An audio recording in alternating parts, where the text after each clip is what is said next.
Bendiciones, aquí estamos de vuelta con el programa Dios a través de la Biblia y en esta ocasión con un personaje interesante como es el patriarca Jacob. Bienvenidos, somos el pastor Fernández Nieto y yo, Aide Ríos. Y aquí estamos con este nuevo personaje en Dios a través de la Biblia.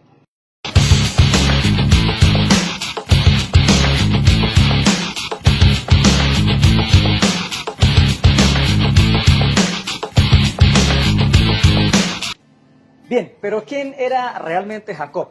La historia bíblica dice que Jacob significa el engañador, así que ¿qué clase realmente de persona era él? ¿Cuál era la personalidad que emergen de los textos y versículos bíblicos? ¿Sería que tal vez era un charlatán o sería alguien confabulador, calculador, que dejó tal vez un mar de víctimas involuntarias a su paso, o posiblemente tal vez fue también víctima de todas las circunstancias? Así que no sabemos. Jacob se encontró con ángeles. La Biblia dice que se encontró con ángeles que le servían en Mahanaim, se encontró con ángeles en Harán, se encontró con ángeles, usted recordará la historia cuando luchó con un ángel allá en Peniel. Así que la segunda mitad del libro de Génesis se enfoca en Jacob, el hijo de Isaac y el nieto de Abraham. Jacob es la figura de la transición en la cual Dios se relaciona con familias y con individuos como tal a las tribus de Israel. Él es la figura de transición. Se cree que nació en el año 1653 a.C.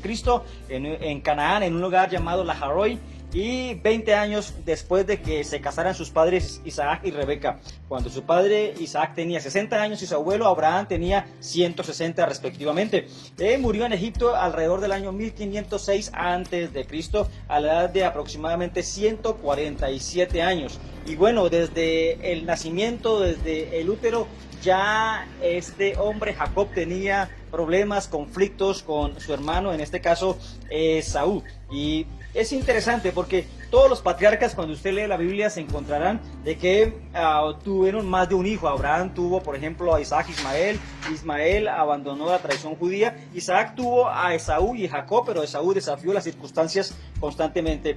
Y Jacob tuvo 12 hijos. Usted sabrá que son los padres de las 12 tribus como tal, con sus esposas, ¿no? Lea, Raquel y sus siervas Bila y Silpa. Bien, los 12 hijos de Jacob fueron pues Rubén, Simeón, Leví, Judá, Isaacar, Zabulón, José, Benjamín, Aser, Neftalí, Gad, y una hija llamada Dina. Un total de 13 hijos tuvo Jacob en sus 4 esposas. Es el padre de las 12 tribus y su nombre significa el engañador o el que se agarra del talón. Hoy podemos ver la vida de Jacob, un hombre común y corriente, una vida común y corriente, pero como en todo hombre, una vida familiar también. Y es que en la familia podemos tener diferentes experiencias de felicidad, experiencias de esperanza, experiencias en las cuales cada uno de los miembros de la familia puede aprender diferentes cosas, diferentes circunstancias. Y esta familia no era la excepción. La Biblia narra que en el vientre de Rebeca habían 2 niños. Y estos 2 niños eran nada más y nada menos que Esaú y Jacob. Pero en su vientre había una lucha. Y era una lucha muy fuerte por la primogenitura. Y es que para los que no saben, la primogenitura para los judíos era muy importante. No solamente porque se recibía una herencia física, no solamente porque se recibía una herencia o un patrimonio económico, sino porque además de eso, el que llevaba la primogenitura era quien iba a desarrollar el sacerdocio espiritual en la familia. Y esta era la lucha especialmente de Jacob. Quizás en el pensamiento de Esaú y en su mismo ser estaba el hecho de luchar por cosas físicas y por cosas materiales. Pero en el caso de Jacob, Jacob luchaba porque quería ser el sacerdote, porque quería llevar la primogenitura para poder llevar una vida espiritual cercana a Dios. Y esa era la lucha que ellos dos tenían. En toda familia siempre habrán luchas, en toda familia también habrán contiendas. En este caso, esta contienda llevó a que estos 2 hermanos se dividieran y de ellos 2 nacieran diferentes naciones. Isaac, que es el padre de Israel, Esaú, que fue el padre de los amalecitas, quienes fueron enemigos eternos del pueblo de Israel. 2 visiones diferentes en un mismo vientre, 2 puntos de vista diferentes acerca de Dios. Nosotros como familia tenemos diferentes circunstancias que vivir. Quizás hay dos puntos de vista diferentes acerca de Dios, pero Jacob escogió la principal, aquella que le acercaba a ese Dios, a esa vida espiritual cercana con Él, a esa relación profunda con Él. Y eso era lo que quería lograr Jacob. Aunque la Biblia no nos narra muchísimas circunstancias que suceden alrededor de la vida de los personajes, sí nosotros hemos encontrado algunos datos que nos ayudan a entender muchísimas cosas acerca del porqué del actuar de determinadas personas en la Biblia. Y en el caso de Jacob, hoy vamos a mirar también cómo el día que muere Abraham es el mismo día que él prepara un guiso de lentejas y le propone a Esaú venderle la primogenitura. Pero como ya lo habíamos dicho anteriormente, el fin de Jacob no era solamente recibir una herencia física y económica, sino que era también recibir y heredar el sacerdocio espiritual. Y es ahí en ese momento donde aprovecha Jacob para poderle decir a Esaú: véndeme tu primogenitura. Al fin y al cabo, a ti no te interesa ser el sacerdote de la familia ni llevar una vida espiritual, pero a mí sí me interesa. Y Esaú accede a esta petición y dice: bueno, en realidad mi abuelo hoy ha muerto, quizás mañana sea mi padre y luego seré yo, de nada me va a servir mi primogenitura. Es allí en donde aprovecha Jacob y le da el plato de lentejas. Pero ¿por qué un plato de lentejas? Podríamos nosotros pensar, podría haber sido otro plato.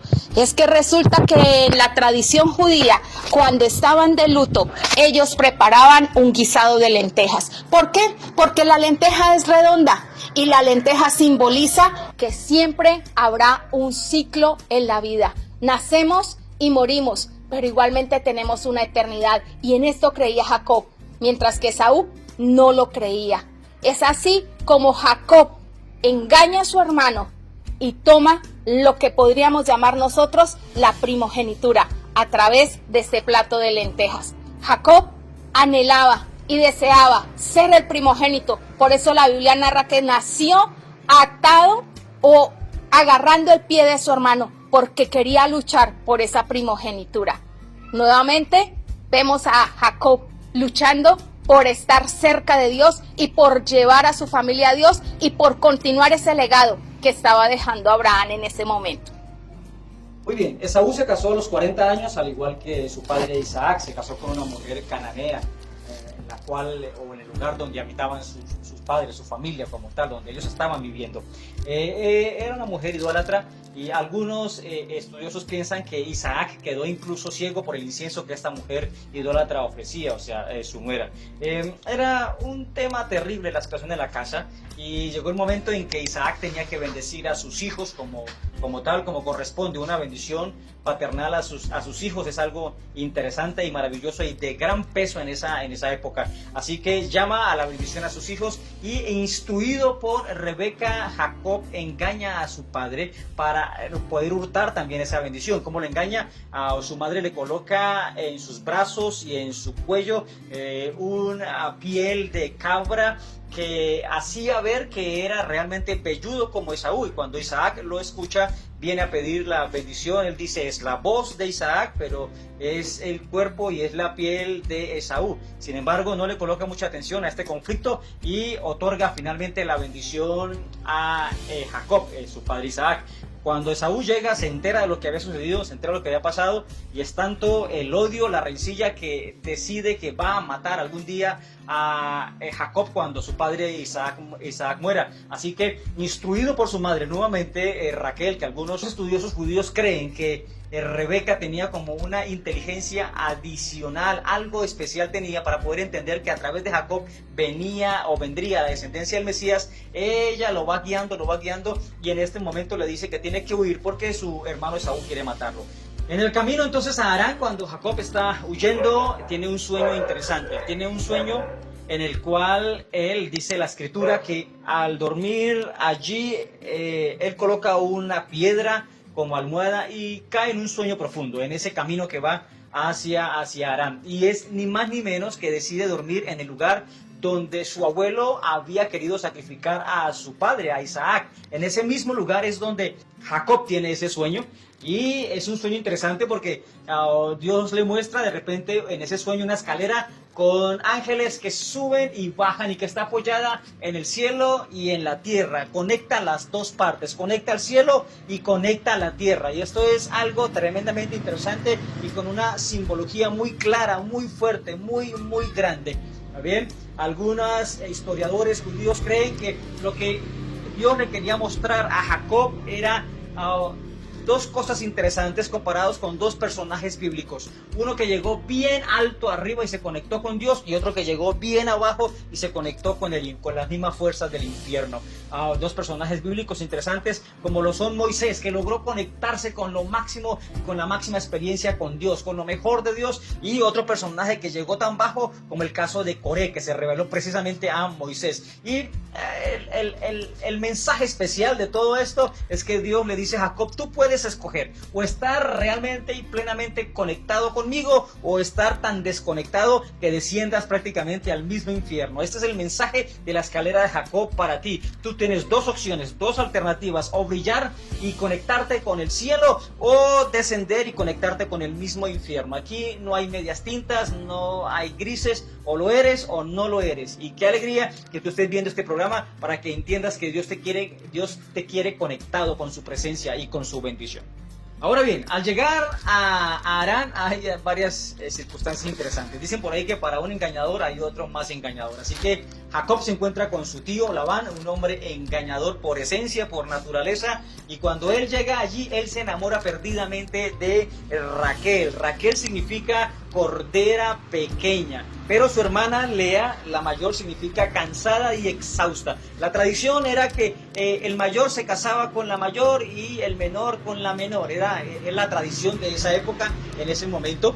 La Biblia dice que Lea tenía ojos delicados. Esos ojos delicados no eran porque eran de un color especial, sino porque estaban ya irritados de tanto llorar, porque ella sabía que Jacob prefería a Raquel y a ella le correspondería casarse con Esaú, respectivamente. Así que ella decía: Esaú es un hombre malo, no puedo casarme con ese hombre tan perverso. Y lloraba.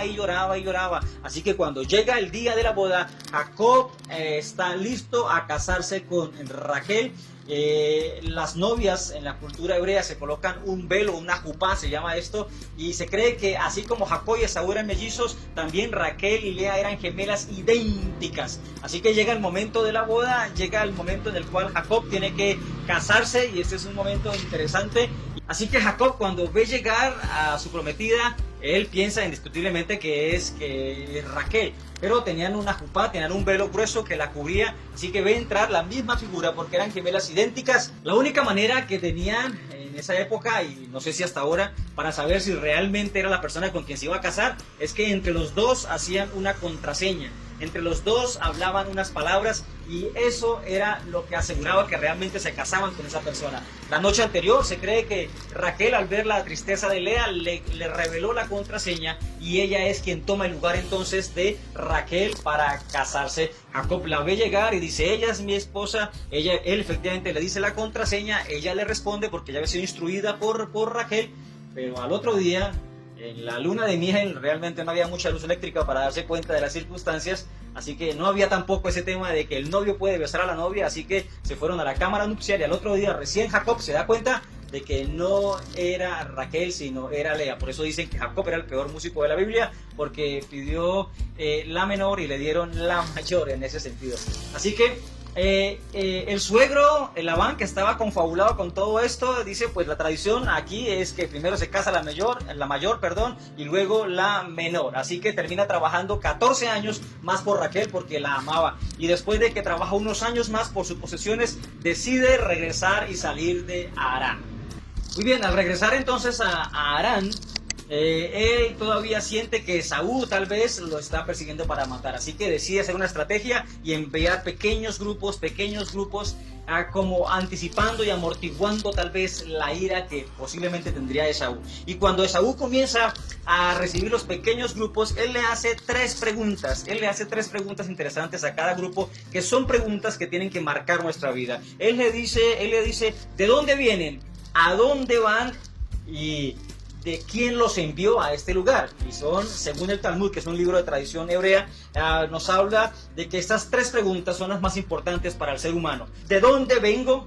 ¿A dónde voy y a quién rindo cuentas? 3 preguntas interesantes que el ser humano se debe hacer y que las hizo Esaú cuando veía los contingentes de personas que Jacob le enviaba. Finalmente, antes de regresar a su casa, Jacob tiene la famosa lucha con el ángel, lucha con un ángel en un lugar llamado Peniel, una lucha interesante del cual hay una enseñanza bíblica y que demuestra la persistencia de Jacob por recibir la bendición de Dios. De una manera interesante, el ángel le dice: tu nombre será cambiado de Jacob a Israel porque has luchado con Dios y has vencido. Se cree que los últimos 17 años de la vida de Jacob las pasó en Egipto.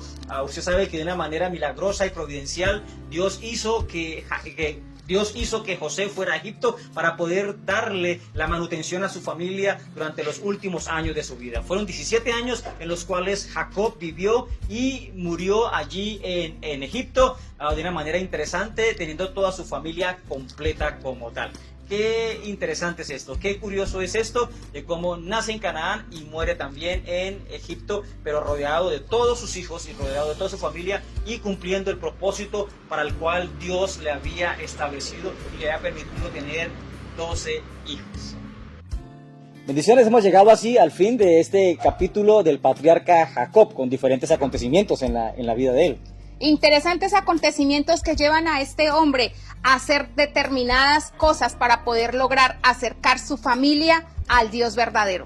Acontecimientos como el plato de las lentejas, ese tema interesante que se da allí en torno a una comida, por así decirlo. El tema de la bendición, cuando suplanta a su hermano para poder robar la bendición de su padre, cuando va rumbo a Harán huyendo de Esaú y tiene ese sueño famoso de la escalera, qué interesante. Y cuando está ya en Harán y tiene que trabajar 14 años por 2 esposas, qué interesante. Luego retorna hacia Canaán y en ese camino está la famosa lucha con el ángel allá en Peniel. Finalmente ellos logran establecerse después de que Dios envía milagrosamente a José a Egipto. Ellos logran entrar a Egipto y allí finalmente muere entonces Jacob. Una vida en torno, yo diría que no solo a un personaje, sino a una familia entera. Una familia escogida por Dios para tener una bendición especial, ser una nación grande. Así es, entonces seguiremos adelante con Dios a través de la Biblia y nos veremos en el próximo capítulo que habla acerca de otro personaje interesante. ¿Cuál es? José. José. Muy bien, José va a ser nuestro próximo capítulo en Dios a través de la Biblia. Bendiciones. Bendiciones, los esperamos en el próximo capítulo.